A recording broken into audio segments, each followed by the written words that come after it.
দর্শক, অন্যান্য বছরের তুলনায় চলতি বছর বিশ্ব পরিস্থিতি নাজুক অবস্থায় রয়েছে, যার প্রভাব দৃশ্যমান হচ্ছে বঙ্গোপসাগরের দেশগুলোর উপর। রাজধানীতে বঙ্গোপসাগর সংলাপের দ্বিতীয় দিনে এসব কথা বলেন বিশ্লেষকরা।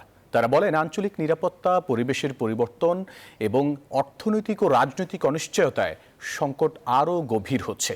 সিজিএস-এর আয়োজনে 3 দিনের এই সংলাপে অংশগ্রহণ করেছে প্রায় 80টি দেশ, যেখানে উঠে আসছে বৈশ্বিক পরিস্থিতি ও নানা অসঙ্গতির কথা।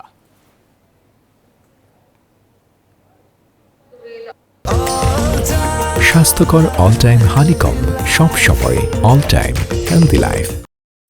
If you cannot solve the system where the checks and balances are there from competing businesses, competing political parties, who are putting pressure on the bureaucracy not to be and breaking up the syndicates and collusion within the bureaucracy, just relying on individual morality will not succeed. অনেকগুলো issues আছে যেগুলো জনগণ কথা বলছে যে দুর্নীতি কম করতে গেলে আমাদের একসঙ্গে কাজ করতে হবে, এবং এই কাজগুলো শুধুমাত্র একটা প্রতিষ্ঠানের পক্ষে সম্ভব নয়।